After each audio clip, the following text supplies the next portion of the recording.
Hey everyone, Emmanuel Braz here, and today I'm going to show you the mobile dev tools, VS Code extensions that I've created, and I would like to share with you. Let's get started.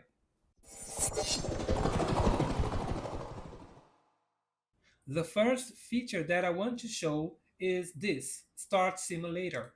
You will start Simulator, open in the command palette and start typing start device. And as you can see, you have the iOS and Android version. So I'm going to use this iOS and I will choose this iPhone 15 Pro. Okay, it is starting. So let me show you how to open deep links on your iOS simulator. Uh, First, you need to find the command open deep links. Open deep links, and you have iOS and Android versions. So choose the iOS version, and you need to type the custom scheme of your deep links like that. I created example scheme, so I'm just using this, and you need to type the path of the pages on your application. So let me show you because I have created a page called details. So hit enter, and as you can see, I opened the deep link on my application and it navigated to the details page. If you're working with deep link daily, if you need to open deep links often and you're testing for hours, so maybe you should use this shortcut. This is a deep link shortcut to open the latest deep link. So when you hit on this deep link button, as you can see, it runs the latest deep link that you dispatched before. So you can use this to speed up your development.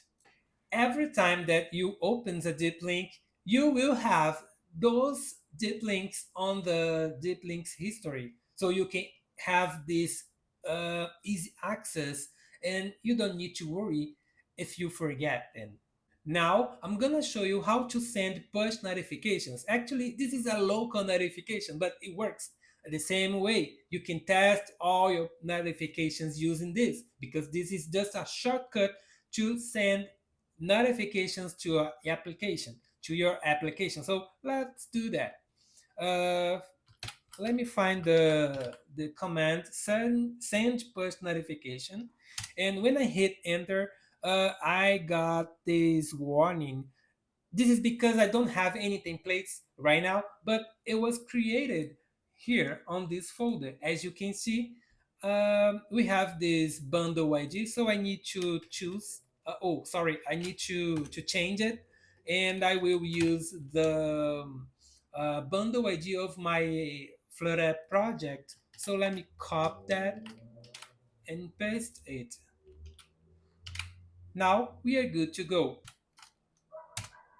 You need to choose the file because you can have multiple files, multiple templates.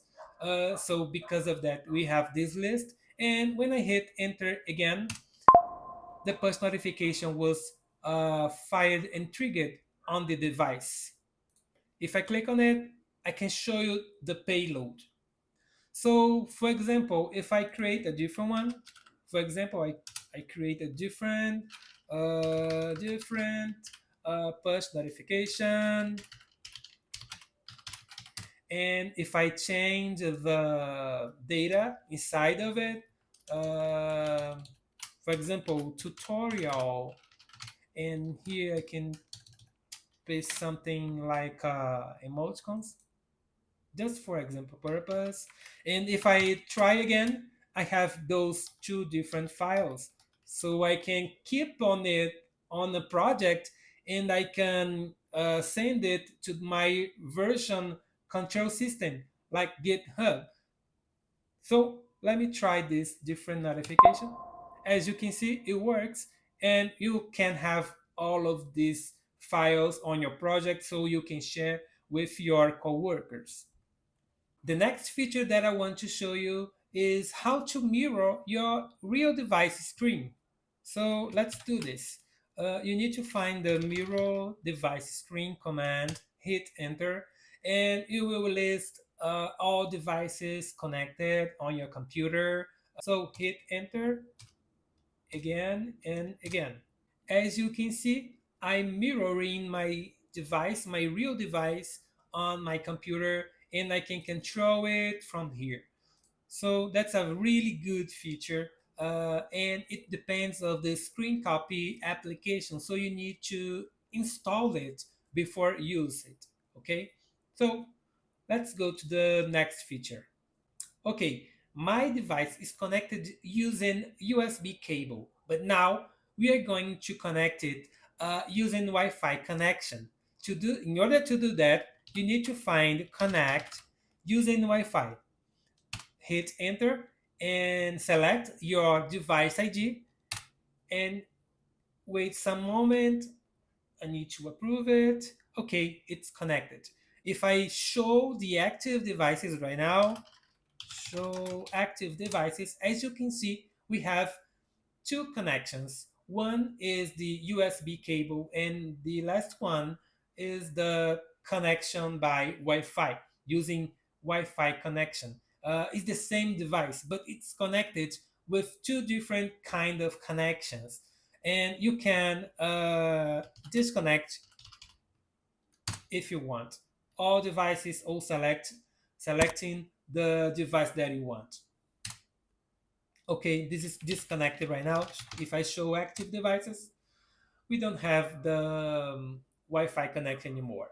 I'm gonna show you how to run just from a specific user. You can run public just from users on the internet. So let me show you how to do that.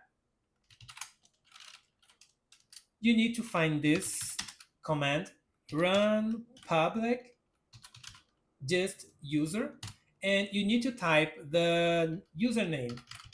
As example, I'm using my own username. I will pick this first one.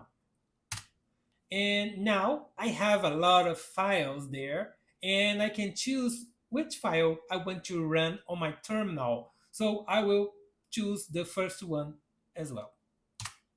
It opened a new terminal and ran the command there. Now, let me show you how to keep all those disks configured on your project so you can share with all your coworkers. In order to do that, you need to run project disks.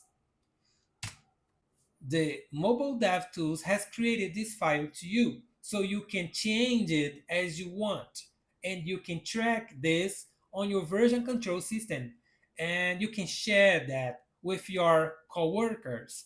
And it works even with secret gists, not only public gist. You can have public and secret just right here, and it will work for you.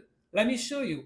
For example, if I hit run project gist, now I have those files configured, so I can choose one of them, and I will choose the first one. And as you can see, I can run this gist from secret gist. Let me hit enter. Okay, it works. Now, let's try the favorite gists. Favorite gists is a way that you can trigger your favorite gist in an easy way, because there is a button right here that you can use it. So let me get this link so I can use as my favorite gist, and I will tap on this button, favorite gist, and because it's the first time, it will ask you to set up a favorite gist. So I will paste the gist link here and hit enter, and that's it. This is my favorite gist. Every time that you want to open your favorite gist, you just need to tap on the favorite gist button right here. So if you tap on favorite gist, it will find your favorite gist, and you can run it in a very quick way. And this will make your work easier. Thanks for watching, and I'll see you in the next video.